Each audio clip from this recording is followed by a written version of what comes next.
بسم اللہ الرحمن الرحیم۔ السلام علیکم، میں استاد غلام رسول۔ آج کا موضوع ہے بکریوں کو بار بار افارہ ہو تو اس کا دیسی علاج میں آپ کو بتاتا ہوں۔ اور جو نیا دوست ہے وہ چینل کو سبسکرائب کر لیں اور لائک کا بٹن بھی دبائیں۔ پیارے دوستو، یہ جو افارہ ہوتا ہے دو تین چیزوں کی وجہ سے ہوتا ہے۔ ایک تو جانور کے پیٹ کے کیڑے ہوں تو اس کی وجہ سے بھی ہوتا ہے، آپ جانور کو ڈیورمنگ کر لیں۔ نمبر دو یہ ہے کہ اگر اس کے اندر میں کسی اوجری پتوجری آندر میں کسی جگہ پر کچھ نہ کچھ مواد خشک ہو جائے تو پھر بھی افارہ ہوتا ہے۔ اور اگر جانور کو یہ ہو تو آپ سرسوں کا تیل دیں، اور سرسوں کا تیل تو ہر صورت میں دینا ہی دینا ہے، اور ایک ٹائم 50 گرام دینا ہے، اس میں 50 گرام دہی مکس کرنی ہے، اور آپ کم از کم 3 دن سے 7 دن تک لگاتار دیتے رہیں تاکہ اس کا اندر جو ہے مکمل واش ہو جائے۔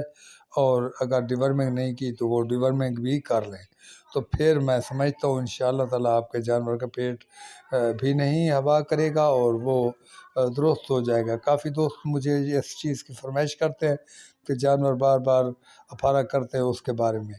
تو پیارے دوستو، آپ نے یہی نسخہ 7 دن استعمال کرنا ہے، سرسوں کا تیل، اور انشاءاللہ تعالیٰ اگر ڈیورمنٹ نہیں کی تو وہ کریں، آپ کے جانور کو افارہ آئندہ نہیں ہوگا۔ تو پیارے دوستو، جانوروں کو اچھی طرح ان کی کیئر رکھنا، ان کی ڈیورمنگ کرنا، ان کی خوراک اچھی صاف ستھری ریت سے پاک اور وہ دینا جو شیڈ فارمر والا ہے اس کے لیے ضروری ہے۔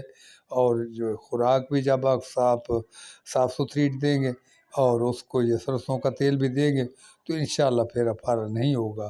افارہ کو ایسی مرض بھی نہیں ہے کہ کوئی ایسے ہوتی چلی جائے، اور پھر انشاءاللہ تعالیٰ آپ کا جانور سیٹ ہو جائے گا۔ اور پیارے دوستو، آج کے لیے افارے کے لیے اتنا ہی۔